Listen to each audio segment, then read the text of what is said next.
The Gospel of the Lord.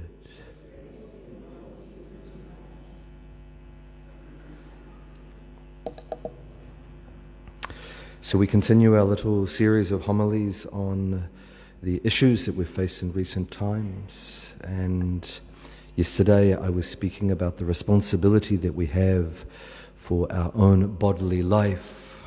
And if we have been given freedom, and most healthy human agencies, and the Catholic Church is included, recognizes the freedom, the dignity of the human person, and thereby the right to consent or not to consent to different medicines, including vaccines.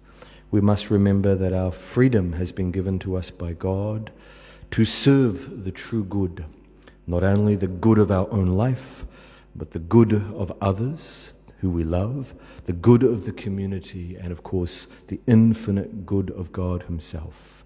We're not given freedom for the sake of freedom, and there in today's time, which is such an individualistic culture, sometimes even Christians can make this error that they assert their freedom only for the sake of their freedom and for themselves, and forget that their freedom is not only for the good of their own life and the dignity of their own life, their autonomy, but the true call of nature and the call of God and the Christian vocation is to put that freedom and their personhood at the service of others in love, and then ultimately at the service of God.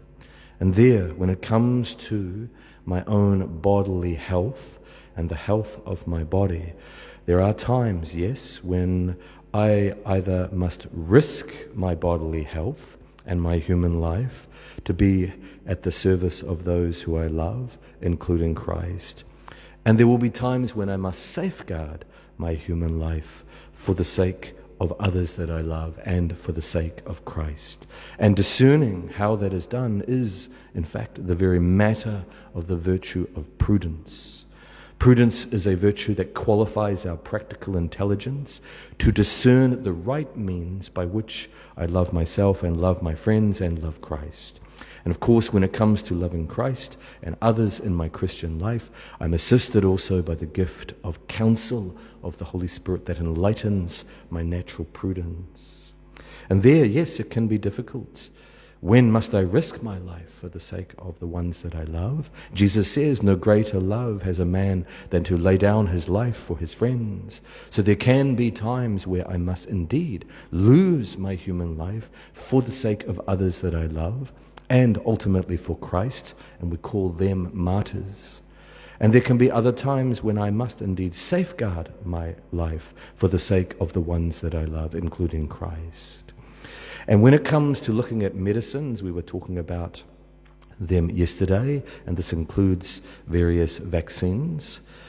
In general, I'm not speaking of the COVID vaccines, which are very particular, have the unique technology, and had all sorts of controversial debate about them as to their safety, as to their efficacy, as to the true necessity of them. Just in general, when a vaccine has been proven, when all the proper testing has been done, and it's shown not to have any major converse and contradictory side effects, then yes, there can be times when there is a responsibility, not just for my own life, but for the sake of others, that I must indeed take a medicine and take a vaccine.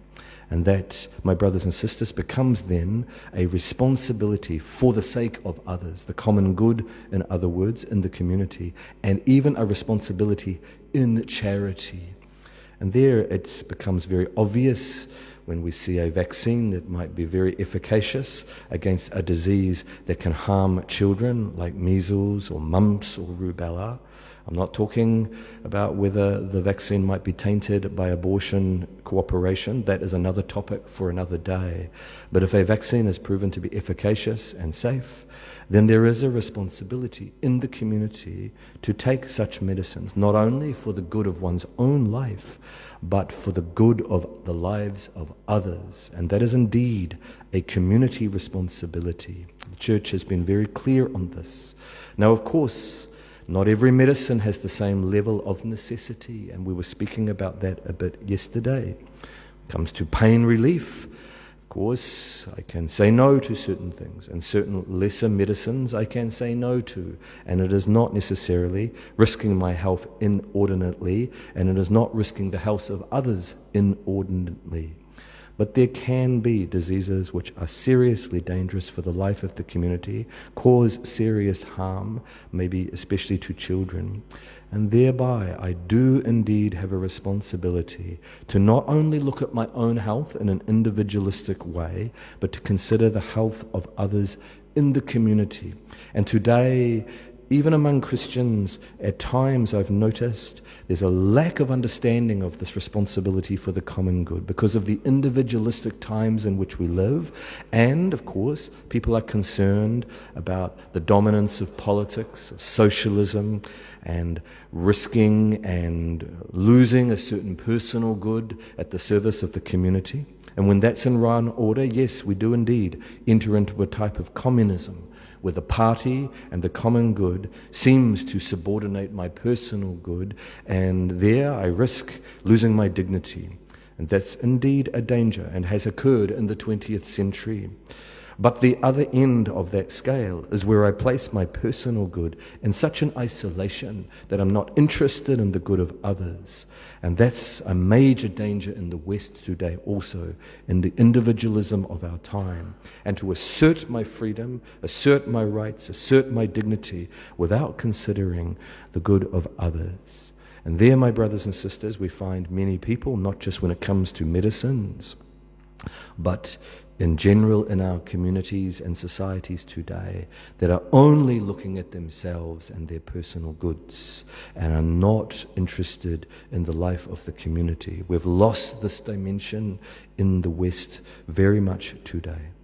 And there, just wanted to lay that out to be very clear that there are times when I not only have a responsibility, but I have a duty to safeguard my health for the sake of others. It's so clear in a family, and I mentioned it yesterday. A mother who develops a disease, and she has 5 children and a husband, she must look to all the different medicines that are available to her, ordinarily speaking, even extraordinary medicines, to try to safeguard her life for the sake of the ones that she loves. It's so obvious in those kinds of situations. But it can go broader and beyond that. And there, my brothers and sisters, sometimes people, I think, today are not seeing clearly in this regard. So we must make sure that we are trying to look with proper Catholic eyes, that not only asserts the goodness of our own bodily life, but looks outside of ourselves at the service of others. We will continue during this week on these particular topics. And we will build up, of course, and probably flow over into next week, considering all the difficulties that we've faced when it comes to the abortion taintedness of the vaccines that are now almost universally tainted in various ways. And to what degree can we cooperate in those things because of the way in which our whole society has descended into contact with many intrinsic evils across the board, and thereby Christians have to discern in their prudence to what level and how can they cooperate in such things. In the name of the Father, and of the Son, and of the Holy Spirit.